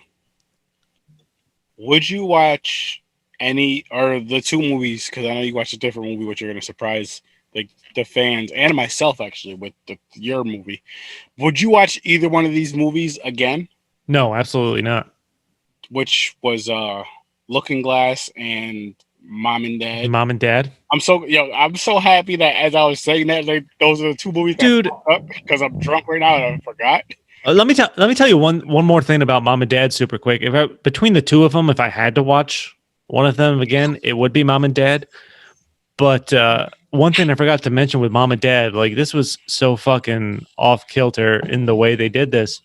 One of the scenes where Nick Cage and his wife are trying to murder their children. The children, of course, lock themselves in the basement. Nick Cage and his wife run a hose from the gas line to the stove outside into the window for the basement to try to fill the basement with gas so that, you know, the kid, huh? I thought it was through the basement door. Through the window from the outside. Okay. You know, like the windows along where you would see, you know, the base of the house. I can't think of the actual term, but so the basement's filling with gas for some period of time. Kids start coughing. They're waiting for the kids to start coughing basically and pass out because one of the kids stole a gun that Nick Cage hid ever so poorly just randomly under the bed that he got a hold of. Well, he's stupid. Yes. But so basement's full of gas. The teenage daughter, sets a trap with these matches taped to the bottom of the door. So when Nick Cage eventually is able to open the door, they scrape against the part of the match pack that lights the matches. Then there's this big explosion when he finally opens the door. And the CGI, I will admit, isn't terrible. But, you know, it's a scene of this giant flame fireball engulfing Nick Cage and blasting him backwards. And then anytime in the movie they show him after that, his skin's not burnt. His hair's not melted. Yeah. Like, what the really? He should have looked fucked up. He should have looked like his face was melted off. He should have looked like Jason Voorhees from Friday the 13th, Part 8. Jason, like the side of his face looked a little red, and for some reason it looked like there were fucking Fruit Loops stuck to it. And I'm like, yes, what? Why do you fucking say that? I was like, when the fuck did he get cereal on his face? I'm like, where did those come from? He got blasted in a giant flame through this wall, and how is his face not melted or any of his hair burnt? I'm actually glad you brought this part up, man, because this right here is what us horror fans talk about. Going to the Horror Star Study podcast real quick. Is like practical effects are so much better than CGI. Like you could do the practical effect or the CGI for the fire, but do practical effects where it looks like his face is melted. You see like fucking skin flapping and just his body from that explosion should have looked disgusting. No, there were like no burn marks on his clothes or anything. Nothing. And it was fucking very disappointing. And I can't, as much as I want to, I can't blame Nicolas Cage for that. But I'm just like, what the fuck? Yeah. Well, let's get back to Looking Glass. I already forgot what we were talking about. But if you had to choose between Mom and Dad and Looking Glass, watch Mom and Dad, but just get fucking hammered first, because at least there's a couple scenes you can enjoy and laugh at. But Looking Glass felt so much longer than it actually was. It did. I feel like that about any Nicolas Cage movie I watch. But I mean, eventually Nick Cage tracks down the former owner randomly out in the desert. And he gets shot in the chest, right? Yeah, and the former owner gets shot out of nowhere. And then you see a car driving off, which is made to assume it's the sheriff's car. The sheriff shot him. He gets back to the hotel. The sheriff had tied up his wife in room 10, which for some reason is the only room with a mirror that he can see into, which is another thing I don't understand. If you're going to set up that pathway to begin with, why aren't those mirrors in like more than just one room? But that's beside the point. He eventually, of course, jumps through the mirror to tackle the cop. Big fight ensues. He shoots the cop, saves his wife, but then they just get in his truck and drive away. That's the end. They leave the dead cop on the floor in the hotel room, and that's it. It was, man, that was just a bad fucking movie. I'm not even gonna lie to you guys. I'm not. No, I'm like they took an interesting premise, something you could make something at least watchable out of. And again, detracted from it to get this. I'm going to try to read another Nicolas Cage fact. I'm a little drunk, so he's... Oh, yeah, let's go to another Nick Cage fact. Nick Cage fact. You read this one. Let's go number 5. Or number 6. He will be buried in a pyramid. Now, before I try to read as best as I can, I'm going to say fuck you because you're disrespecting my boy King Tut.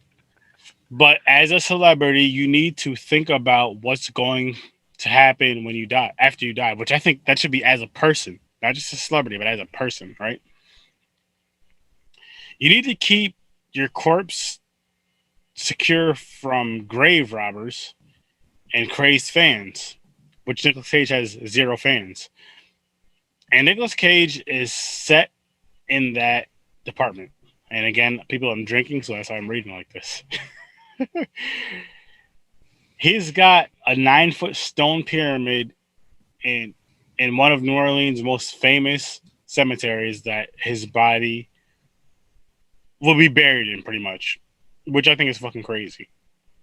I mean, I don't want to get too morbid on this, but I'll say this: when I pass, when my soul is gone from my body, I really don't give a shit what happens. Just don't bury me next to Nicolas Cage. That's my only thing.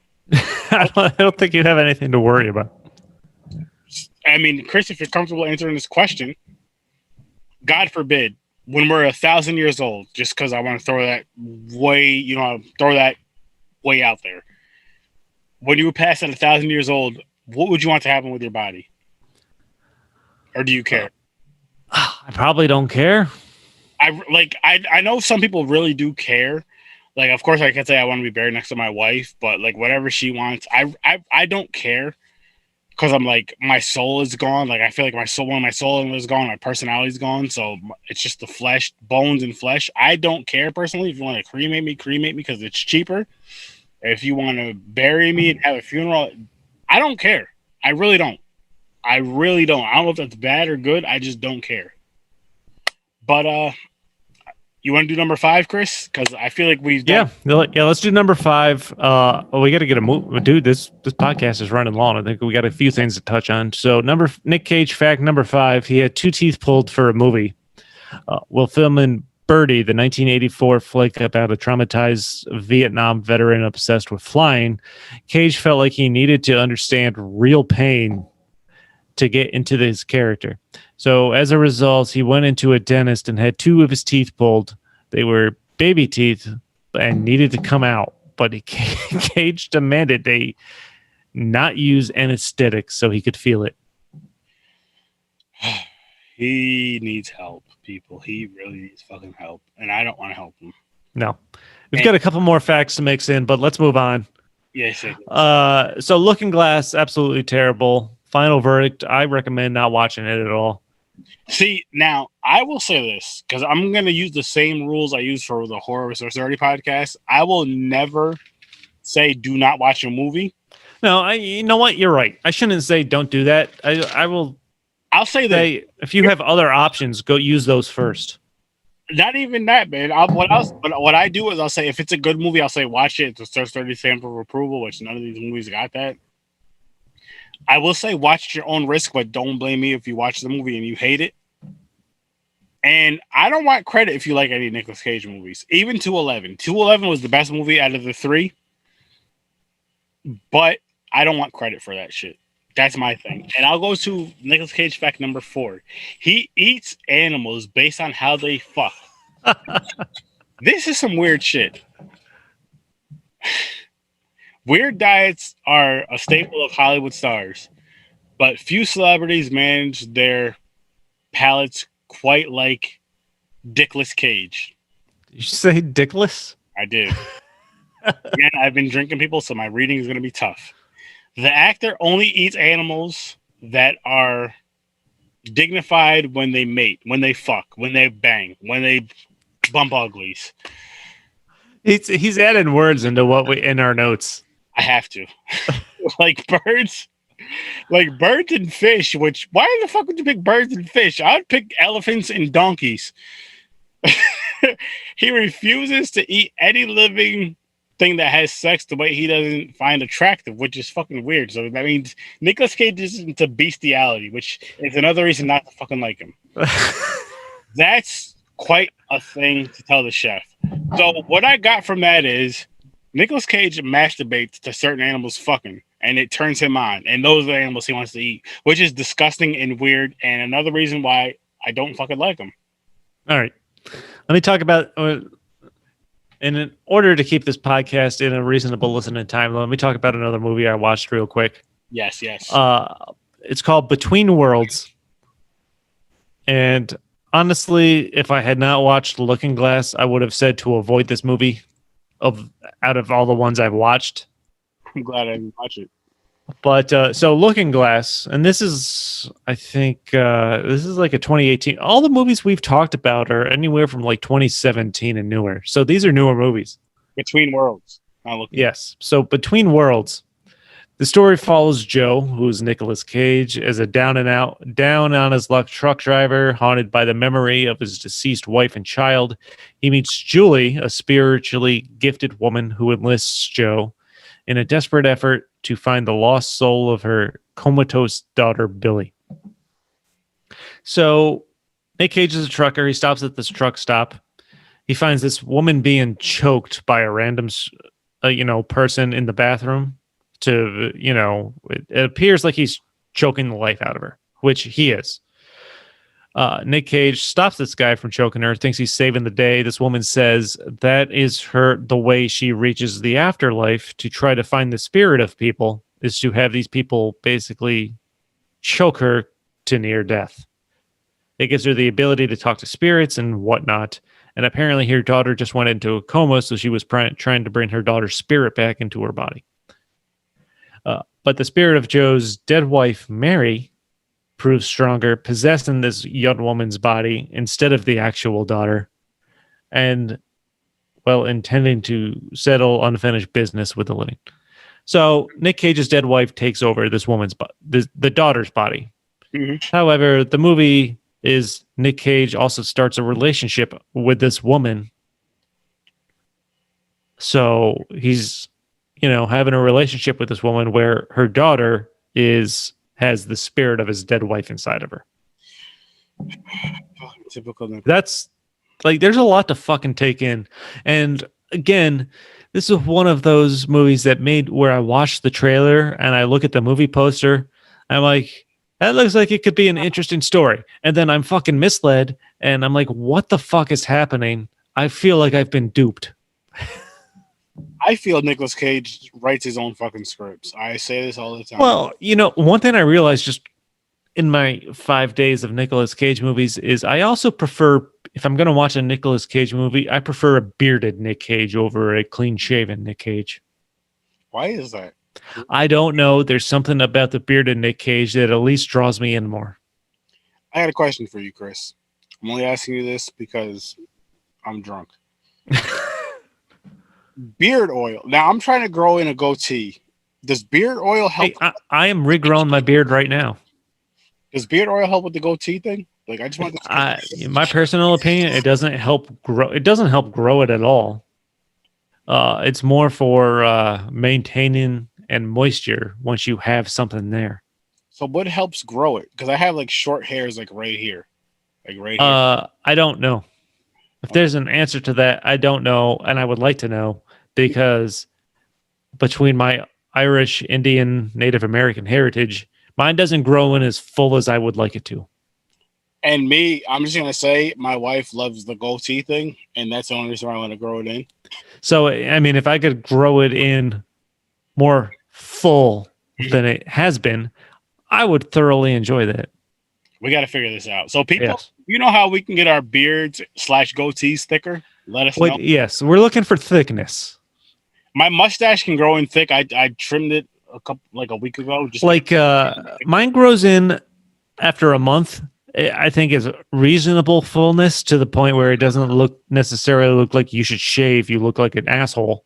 Mm-hmm. Up until that point, it looks like you should shave. You look like an asshole. So anybody who has this answer besides Nicolas Cage, I don't trust you. Ja Rule, I do trust your word. So, but back to the Nicolas Cage movie, Between Two Worlds. I'm watching this and I'm just thinking, if I didn't read the summarization prior to this, I'm like, how the fuck do you summarize a Nick Cage movie? You want me to summarize a Nick Cage movie? Because they're just all over the place all the time. Yes. You're going to get a bunch of bullshit. You're going to get a bunch of yelling. You're going to get stupid faces. You might get a cool shirt.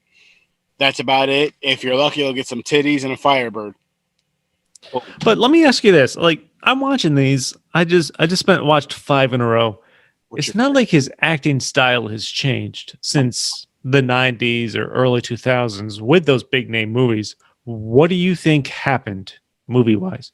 Like in 2009, he ran into a lot of financial trouble. Like, I don't know if his manager dicked him out of a lot of money or he was just on such a spending spree that he refused to believe his financial advisor. I mean, at one point he owned 2 fucking castles.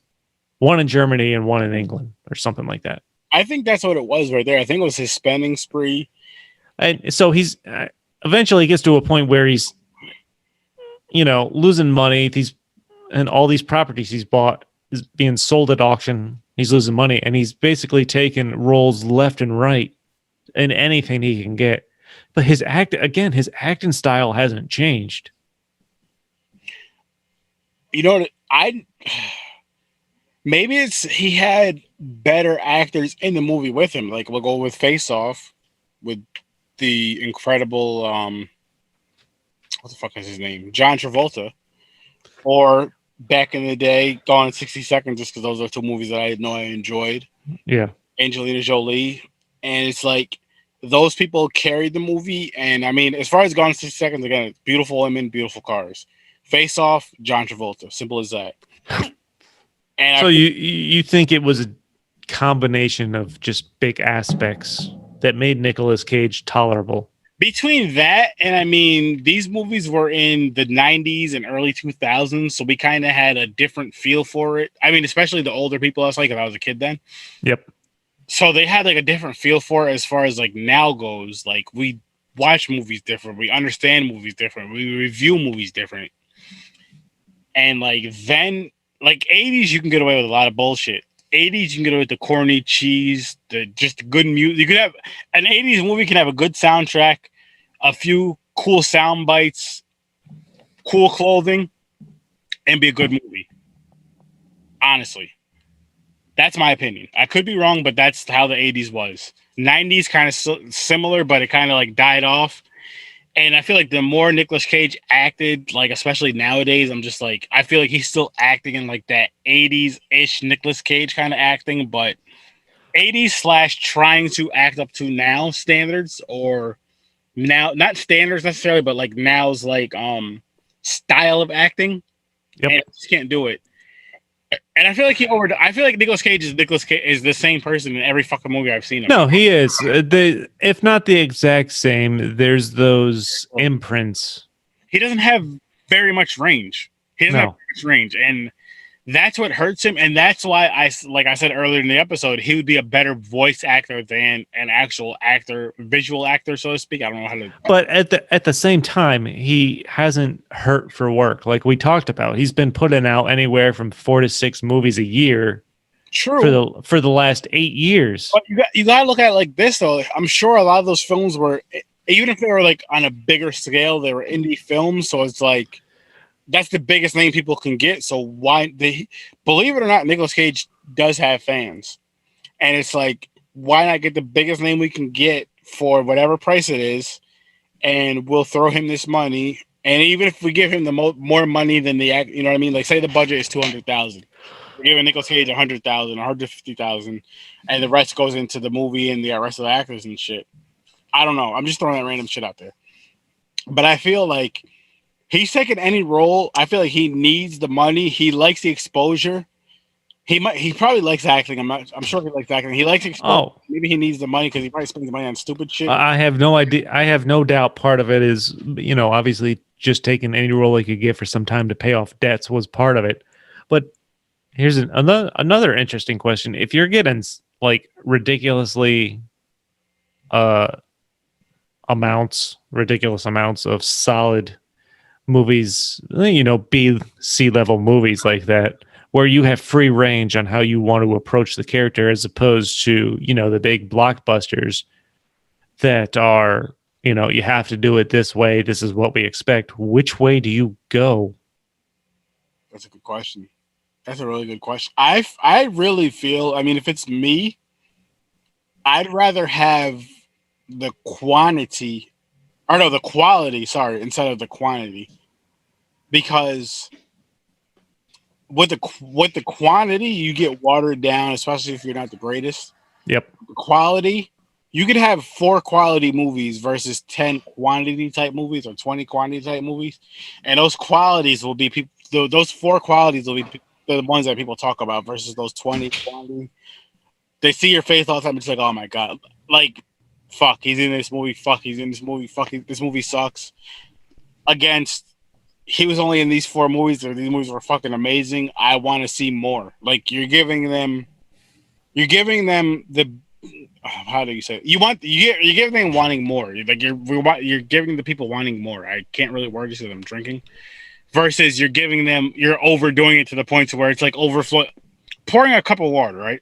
You're overflowing the cup of water. This cup can only hold so much. Once it gets to this right here, it's going to overflow and it's going to piss you off.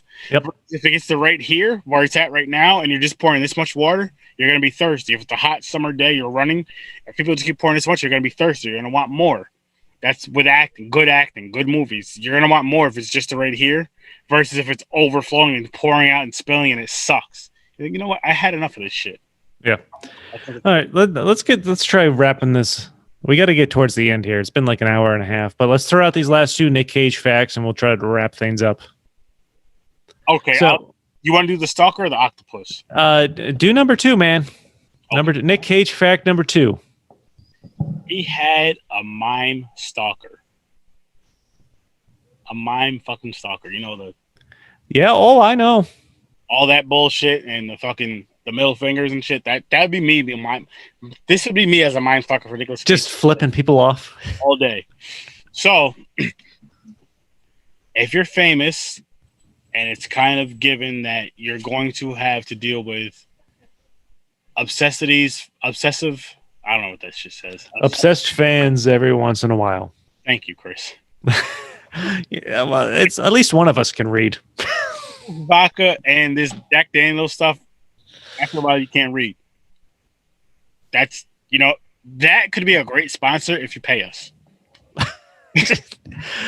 Like we could be bought, and the price is surprisingly low. I mean, free food, free drinks, sold. Yeah. Free shirts, sold. Yeah. Can't say no. See?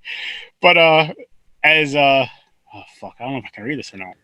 All right, so you want me to? I'll take over. Thank you. So, if you're famous, it's kind of given that you're going to have to deal with obsessed fans every once in a while.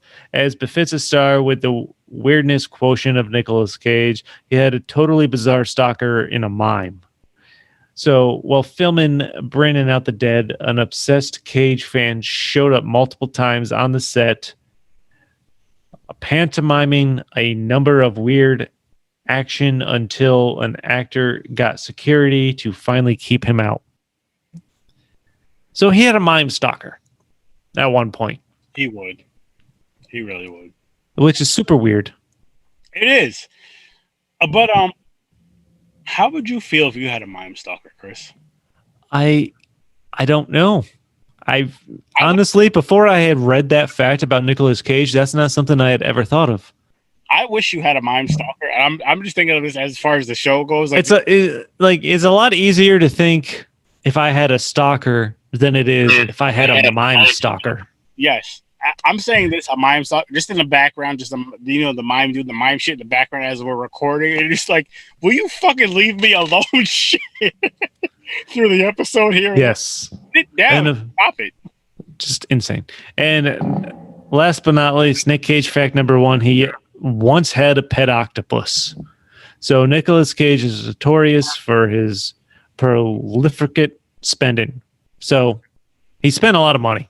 That's why he does all these fucking movies. Yeah, and now that's why he's taking any movie he can get left and right. Who's fucking paying him though, and why? That whoever's making those, who's financing those movies, they want Nick Cage.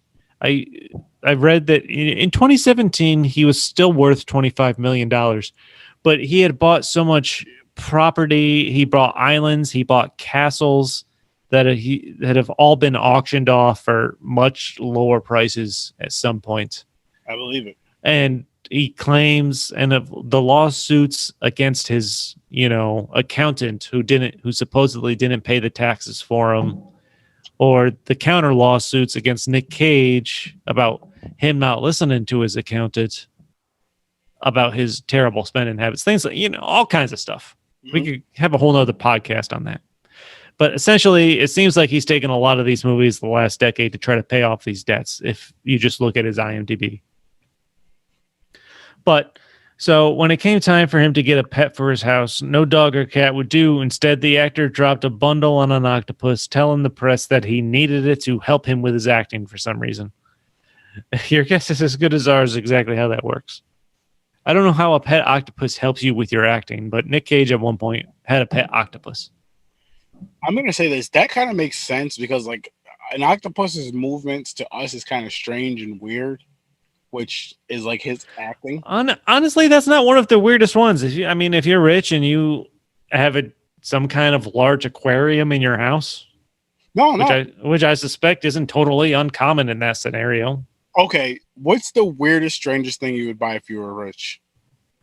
Oh God, I have no idea. I don't know, man. It wouldn't be a pet because I wouldn't want to take care of it. I hear you. I don't know. Oh shit. That's a good question right there. This goes out to the listeners. The weirdest thing you would buy if you were rich? Because I'm not like I mean, for me, I really don't know either. I want to try to throw something crazy out there for you guys. Just throw something crazy out there for you guys. I don't have anything crazy. I've thought about it. I mean, if one day when I'm rich and not necessarily famous, as I like to say, rich people end up blowing money on, single properties, spending millions of dollars on a single property. I would just have a lot of small properties scattered out in places I'd want to stay at.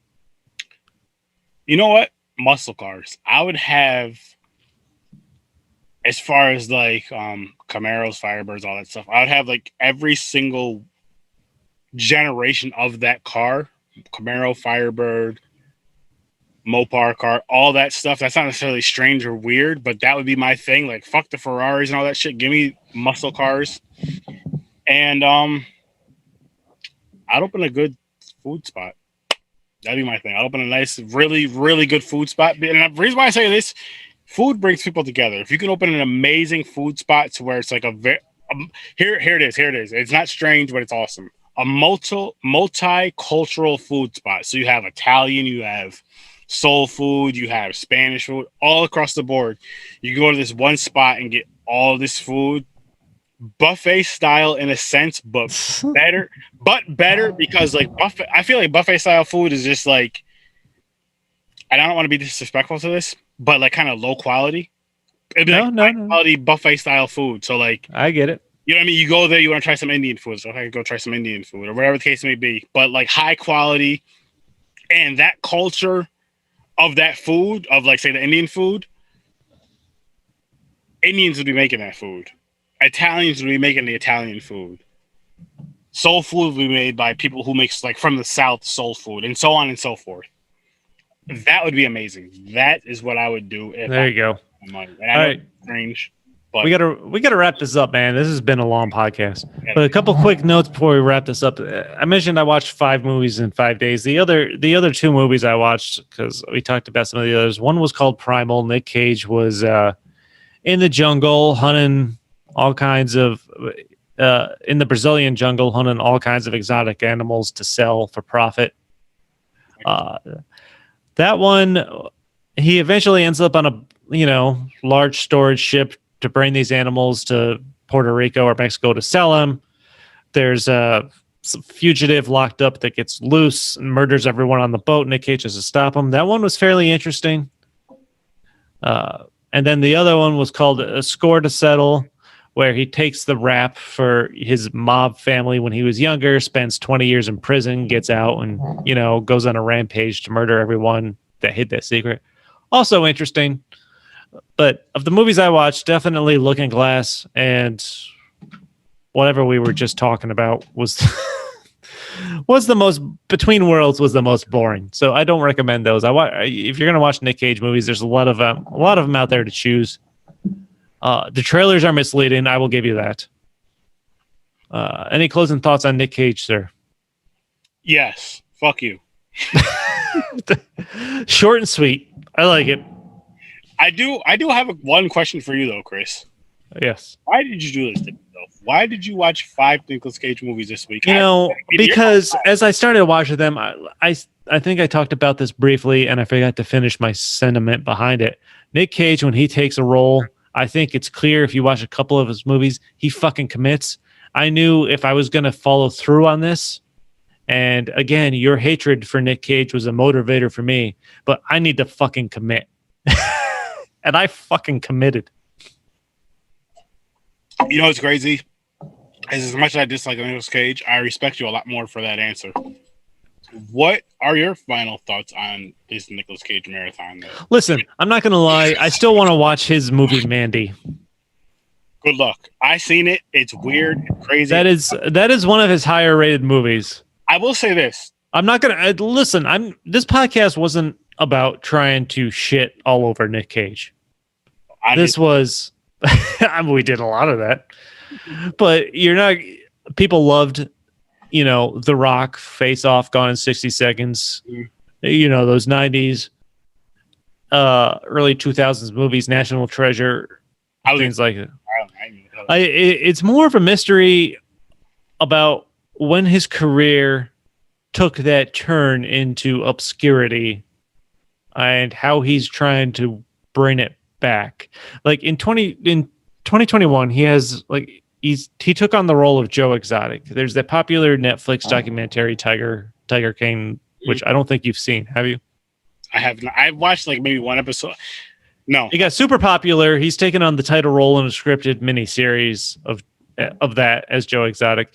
He's got another movie coming out in 2021 called The Unbearable Weight of Massive Talent, which a lot of actors I've seen are taking, a self-deprecating approach to their own life story. He plays an exaggerated version of himself, trying to revive his career get this part to revive his career in a Quentin Tarantino movie. He gets invited to perform something at this mobster's children's birthday, but he goes in undercover for the police or something to try to capture. It's a big explanation, but he plays an exaggerated version of himself, kind of half biopic, half fiction type movie that you see from actors in his stature. Not excited about that. I describe the last 8 years of Nick Cage as a train wreck you can't look away from. I watched the movies more out of curiosity to see the writing, the direction, and his choices than I do actual entertainment. I got a question, man. So me and you were discussing behind the scenes about going live for an episode. Yep. And I know you don't like Vin Diesel, but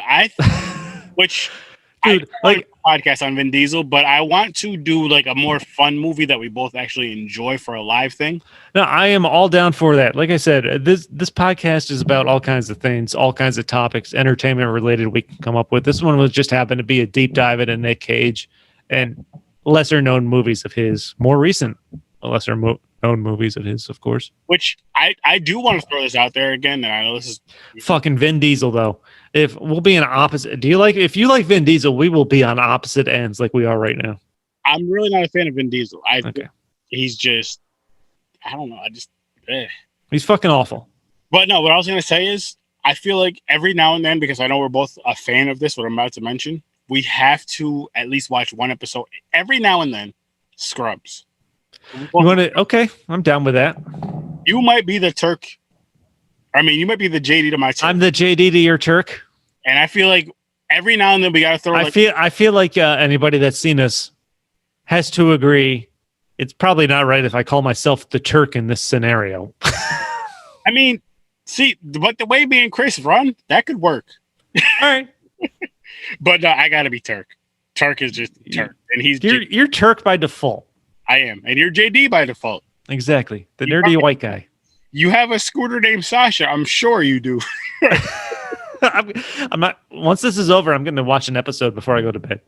But seriously though, man, I had a fucking wonderful time doing this podcast, even though we're discussing Nicolas. This is fun. And again, Popcorn and Pints. This is going to be a Z Network exclusive podcast run by people involved with the Z Network. If you're interested in joining the Z Network, you're a content creator, we would love to have you. Yes, just reach out to one of us and we'll discuss it and we'll see. But yes, and joining the Z Network, you own your content 1,000,000%. We don't own your content at all. But again, if you want to join this Z Network, which I know it's an up-and-coming network, but I feel it's going to be amazing. It's going to be great. It's going to blow up. Join it while you can, and join it while it's not hot yet. Because get in on the ground floor, people. Yes, because I'm one of those type of people where if I'm a part of something or not, I love to see stuff expand. I love to see stuff grow, especially when people are passionate about what they're doing. Everybody on the Z Network is passionate about what they're doing, because if we weren't passionate about what we were doing, we wouldn't be fucking doing it, because we're not getting paid for it. We really do put a lot of time. As jokey and as silly as me and Chris may act in these episodes together, we really do put a lot of time and serious effort into this shit. And we just, I mean, the way we feed off each other is just fucking, it's like turkey. No, I mean, I've got a lot of notes that we didn't even cover. Right? I mean, we could do another episode on Nick Cage. Yes. Again, we will be doing a Vin Diesel episode. We will be doing. Son of a bitch! I knew that was going to happen. Yes, he deserves. I can't say I don't owe you after making you go through this though. So, but because we both love the show, and I know others love the show, we will be going through the Scrubs from season 1 to season 9. We can do that. We can talk about Scrubs. Of course, one of my favorite recent podcasts is The Rewatch with Zach Braff and Donald Faison. It's fucking hysterical. That's actually one of my favorite sitcoms of all time. And what I'll say this, it's my favorite sitcom of all time without a laugh track. That's true. But if you were fortunate we were fortunate enough to capture your attention for the almost 2 hours. 2 hours that this may be, hour 45 minutes or so. I know. We greatly appreciate it. If you're interested in becoming a fan, join. Look for the Z Network on Facebook. Follow the group. If you're a content creator, message either Aaron, myself, Chris Osborne. Aaron, what's your last name? I'm drunk and can't think of it. Sturdy or Horror with Sir Sturdy. Horror with Sir Sturdy. Or you can Aaron Sturdivant. That's it. Yeah. That's embarrassing. That was an embarrassing faux pas on my part. It happens, man. You've been drinking. I've been drinking. Or you can message the Z Alpha Network page, and anybody that's a part of the Z Alpha Network page, as far as the admins, can respond to your message. And we're looking for content creators all the time. Doesn't really matter what kind of content you're creating. We're talking about writing, photography, videography, podcasts, anything else I can think of. This is a combination, a group of people trying to get their stuff out there to help honestly, each other out. The only rules we have is, one, no copyright shit. It has to be your own stuff. That goes, that's more for like movies and music stuff. As far as like playing stuff on our network. 2, no hate speech. None at all. We don't play that bullshit. We won't tolerate that shit. And we'll make sure it's known. And 3 is the Z Net. As far as when it's posted on the Z Network, again, when it's posted on the Z Network YouTube channel, you have to have the Z Network watermark right over here, which you would send to myself or the other Aaron. And Dark Aaron. Yes, Dark Aaron, aka Dark Chocolate Aaron. I'm more of like a mocha or a caramel. But you would put it like right here. We'll take care of that. You send it to the episode to us. We'll put it right there. And as far as like your own channels go, if you don't want the Z Network thing there, you don't have to have it. I do it for my own channel just because I edit my own episodes. I'm like, fuck it. It doesn't matter. I got to do it anyway. So whatever.